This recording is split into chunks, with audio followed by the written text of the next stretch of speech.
Hello दोस्तों, स्वागत है आपका अपने चैनल एके ट्यूटोरियल में। My name is Ankit Kumar Jaiswal. हमने लास्ट वीडियो में बात किया था द्विघात समीकरण के बारे में कि द्विघात समीकरण की परिभाषा क्या होती है।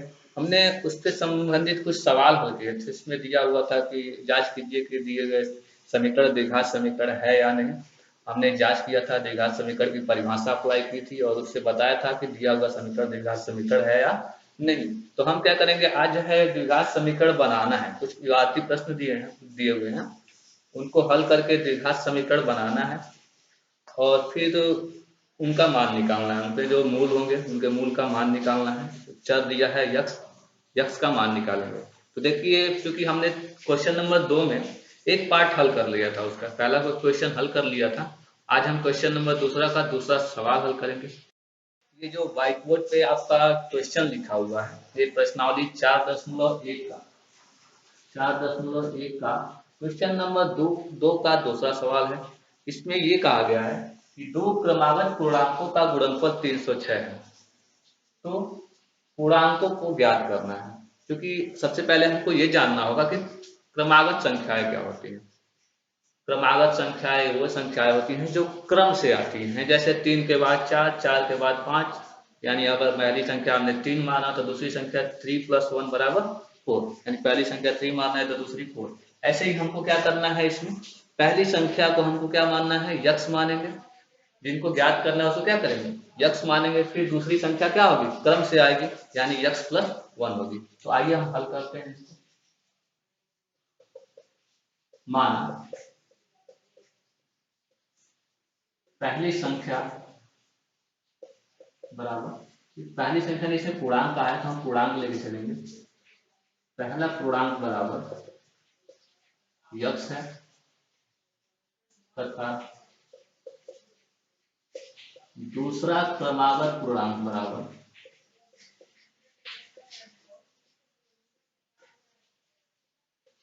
x + 1 है।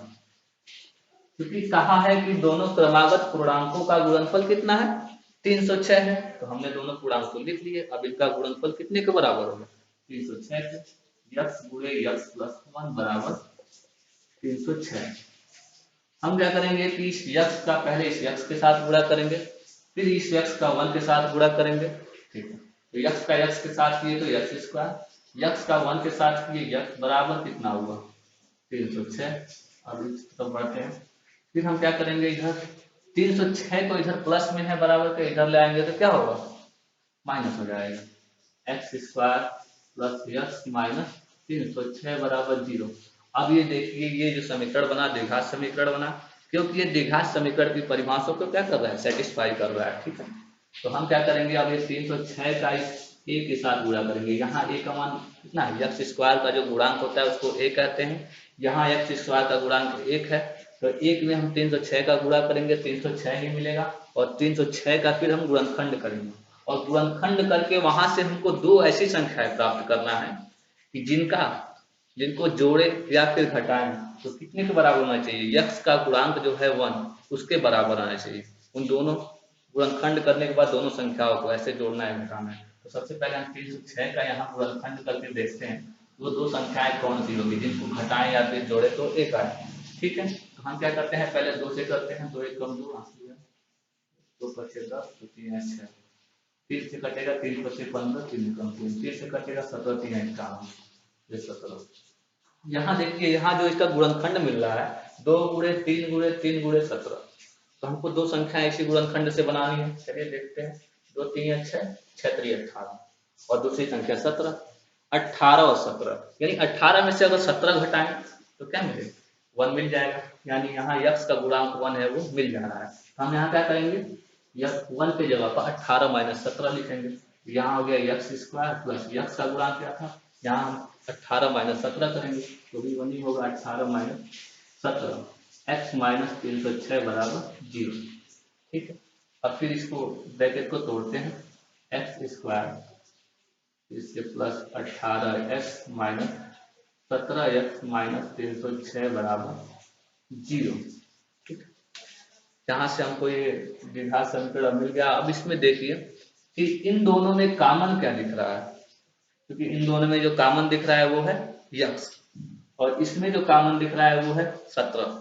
17 से 306 कटेगा 18 बार में, 17 इसमें कॉमन है। इन दोनों में यक्स कॉमन है, यक्स को कॉमन लिए, यहाँ से एक यक्स निकल गया, बचा यक्स, यहाँ से यक्स निकला, बचा 18। ठीक है, अब इन दोनों में 17 कॉमन है और माइनस भी कॉमन है, तो -17 कॉमन ले लिए, यहाँ बचा यक्स, और यहाँ जब माइनस कॉमन लिए तो यहाँ बचा प्लस, तो ये हो गया प्लस, और 306 17 से 18 बार में कटेगा, बराबर हो गया आपका 0। ठीक है, फिर अब आगे की हम क्या करेंगे कि इसमें देखते हैं कि x+1, x+18 और x+18 ये इन दोनों में कॉमन है, तो x+18 इन दोनों में से कॉमन ले लिए, हमको मिला x+18, जैसे ही कॉमन लिए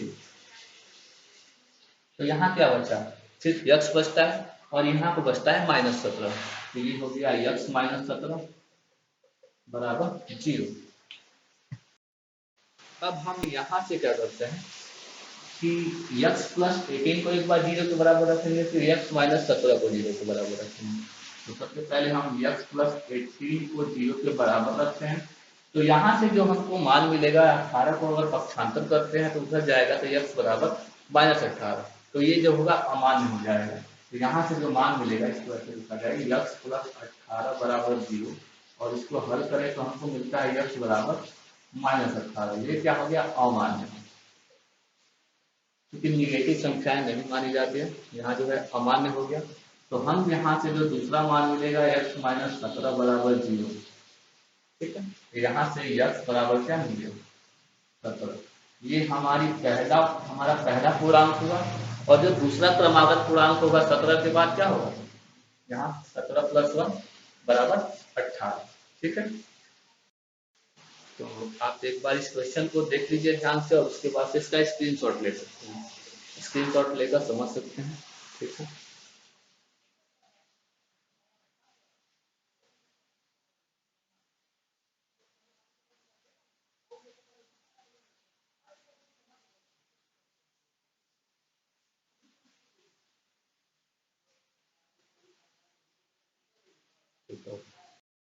तो आइए हम क्वेश्चन नंबर दूसरे का तीसरा पार्ट देखते हैं। इसमें कहा गया है कि रोहन की माँ उससे 26 वर्ष बड़ी है, उनकी आयु का गुणनफल अब से 3 वर्ष पश्चात 360 हो जाएगी, तो रोहन की वर्तमान आयु ज्ञात करनी है। ठीक है, ये हल करते हैं, यहाँ सिर्फ हम आपको समीकरण बना के दे देंगे, हल कर लीजिएगा आगे। चलिए करते हैं, यहाँ दिया है तो हम क्या करेंगे, पहले रोहन का आयु ज्ञात करना है, तो रोहन की वर्तमान आयु तो क्या मान लेते हैं हम, यस, तो रोहन की वर्तमान आयु यहाँ लिखिएगा माना, रोहन की वर्तमान आयु बराबर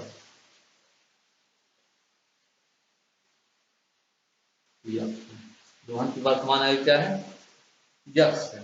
ठीक है, तो उसकी माँ उससे 26 वर्ष बड़ी है, तो उसकी माँ की वर्तमान आयु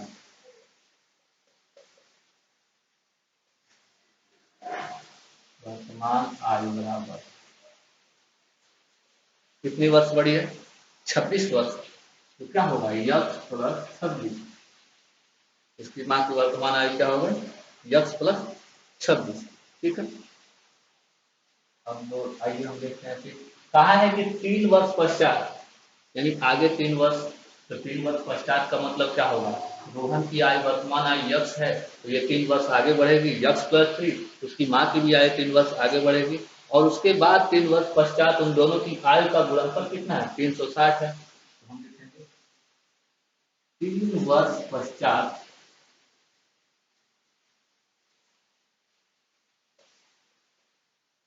रोहन की आयु बराबर हो गया यक्स प्लस 3, और 3 वर्ष पश्चात उसकी माँ की आयु,